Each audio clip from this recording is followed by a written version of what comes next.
Pakistani family reaction में उम्मीद करता हूँ आप सब खैरियत से होंगे, जाओगे, खुश होंगे, आबाद होंगे। अगर आपने हमारे चैनल को सब्सक्राइब नहीं किया तो लाजमी सब्सक्राइब करें ताकि हमारी आने वाली वीडियो आप तक आसानी से पहुंचे और आप इंजॉय करते रहें। मेरा नाम वजाहत है। मेरा नाम नदीम। तो यार आप साथ इंस्टाग्राम पर भी फॉलो कर सकते हैं, वहां का लिंक आप लोगों को मिल जाएगा डिस्क्रिप्शन सेक्शन में। और महाभारत की पूरी सीरीज हमारे पाकिस्तानी फैमिली क्लासिक रिएक्शंस पर आ रही है, ऊपर सर्च करो आप लोगों को मिल जाएगा फुल एंड फुल। तो जिसने अभी तक वॉच नहीं किया जल्दी से जाओ वॉच करो यार।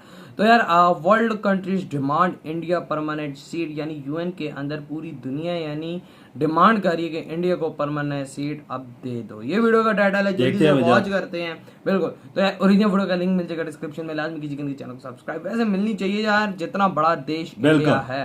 काउंट करते स्टार्ट, इतनी बढ़िया आगे पावर में आ गए। For what reason? Not Japan or Brazil, not Turkey or India, not Germany or Ukraine. नमस्कार, सलाम, प्रणाम और सुबह खिंडी प्लस न्यूज देख रहे हैं सभी दर्शकों को प्यार भरी सत श्री अकाल। तो दोस्तों वो दिन अब दूर नहीं है जब यूनाइटेड नेशन के अंदर परमानेंट मेंबरों का जब लिस्ट निकला करेगी तो भारत भी उसका परमानेंट मेंबर होगा। अच्छा। यही कारण है कि दुनिया के अंदर अब शोर बड़े बड़े मंचों के ऊपर देखा जा रहा है और भारत को एंट्री दिलवाने की बातें और भी जोरों शोरों से चल रही हैं। भारत के विदेश मंत्री हों, भारत के जो एक सहायक कंट्रीज हों, सभी जोर लगा रहे हैं यूनाइटेड नेशन के अंदर भारत को परमानेंट सीट दिलवाने के लिए।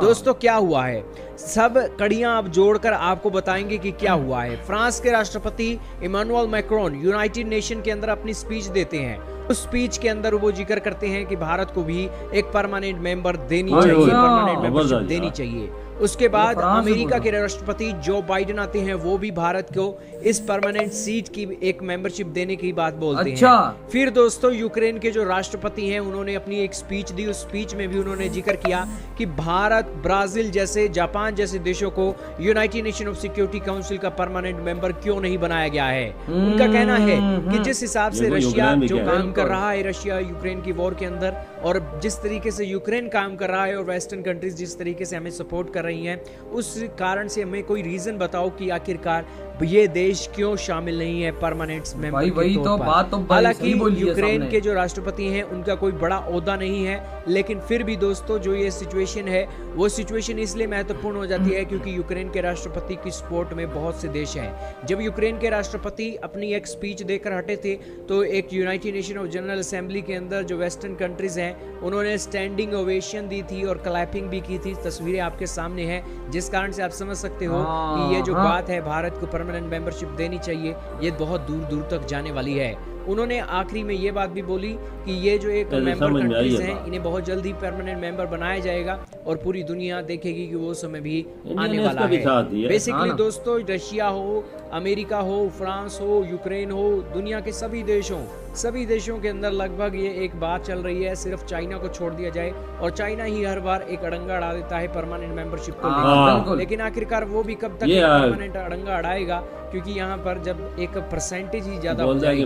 दोस्तों भारत के विदेश मंत्री भी एक के बाद एक ताबड़तोड़ मीटिंगें कर रहे हैं दुनिया के विदेश मंत्रियों के साथ। और हाल ही में मैक्सिको के जो विदेश मंत्री हैं ने भी भारत के प्रधानमंत्री नरेंद्र मोदी जी की सराहना की है। उनका कहना है कि मैक्सिको के जो फॉरेन मिनिस्टर है उनका कहना है कि ये जो एक सिचुएशन निकल रही है रशिया यूक्रेन के अंदर, उसके ऊपर हम यही कहना चाहेंगे कि जो एक पोप फ्रांसिस हैं, यूनाइटेड नेशन के ऑफिशियल हैं और भारत के प्रधानमंत्री नरेंद्र मोदी हैं, इन्हें एक कमेटी बनानी चाहिए और रशिया और यूक्रेन के कॉन्फ्लिक्ट को सुलझाने का प्रयास करना चाहिए।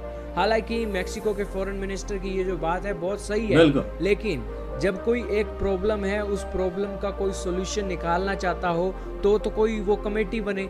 अमेरिका चाहता ही नहीं है कि कोई ये प्रॉब्लम का सॉल्यूशन हो। अमेरिका आज सपोर्ट करना बंद कर दे यूक्रेन को, कल ही ये जो वॉर है खत्म हो जाएगी, क्योंकि यूक्रेन आज खड़ा किसके सारे है? अमेरिका और यूरोपियन यूनियन के सारे हैं। अमेरिका अपना हाथ पीछे कर ले, ये यूक्रेन वाले कल को अपने घुटने टेक देंगे और रशिया जंग जीत जाएगा।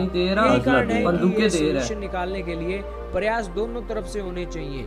अमेरिका तो यहाँ पर वेपन दे रहा है कि तुम और जाकर लड़ो, रशिया को और नुकसान पहुंचाओ, तो रशिया तो भैया बैठा ही है यहाँ पर सब कुछ अटैक करने के लिए। तो ये सारी घटनाएं चल रही हैं। बातें तो भारत को लेकर बहुत अच्छी निकल रही हैं, लेकिन कागज के ऊपर ही है, ये अमली जमा कब पहनाया जाएगा ये देखना होगा। इधर हुई वीडियो खत्म। यार अमेरिका खाना पीना नहीं दे रहा, अमेरिका बड़ा फनकार है, उधर हथियार दे रहा है, उनको बोल रहा है कि जाके और लड़ो। तो एक बात समझ में आई है कि सारे मुल्क जितने हैं सारे इंडिया को परमानेंट सीट दिलवाने की हक में है, सारे सवाए चाइना के। चाइना ही है बी में जोड़ा, और सारों ने जो तो सबने, अमेरिका ने बोल दिया, यूक्रेन ने बोल दिया, फ्रांस ने भी बोल दिया, और सारे देशों ने बोल दिया। सारे और मुल्कों क्या ने चाहिए, सारे बड़े देशों ने, जो शक्तिशाली देश हैं, उन्होंने खड़े होकर कह दिए सवाए चाइना के। ये टांगे अड़ाता है। बिल्कुल, ये चाहते कि मेरा ही दबदबा यूएन में बना रहे, एशिया के अंदर मैं ही वहां पे। यार इंडिया का हक भी है, 5वीं लार्जेस्ट इकॉनमी है, वजह इसको भी परमानेंट सीट मिलनी चाहिए। दुनिया कह रही है ना, हम तो नहीं कह रहे, खाली हमारे कहने पे मिल जाएगी। दुनिया कह रही है कि इसको मिलनी चाहिए, आगे आना चाहिए, क्योंकि इंडिया की जो बातें आपने, ये फसाद की तरफ इंडिया नहीं लेके जाएगा। ये मैं आपको बात, ये जंग रुकवाने की कोशिश करते हैं। जो परमानेंट मेंबर बैठे हुए हैं ना 5 वीटो, उनमें कोई ऐसा नहीं है कोई यूक्रेन की जंग रोके ना। सही का, कोई है रोकने वाला? अगर इंडिया होता है ना तो ये जंग रोक इंडिया में जाती। दम है कि भाई वो जंग रोके, क्योंकि भाई सबको भी पता है कि इंडिया ना तो अपनी कोई चीजें बेचने के चक्कर में ना कुछ, और बकाया सारे अपने हथियार बेचने के चक्कर में।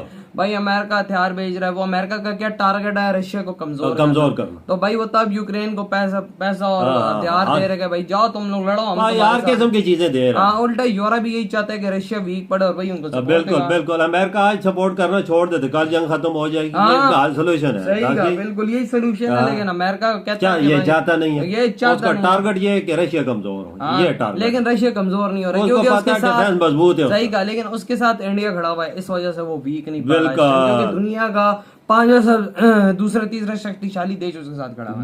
बिल्कुल यही बात है वजह। इंडिया को आगे अगर मेंबर बन जाता है, चलो आगे भी तो बातें हो रही है ना, क्या पता साल 2-3 बाद मेंबरशिप मिल ही जाए।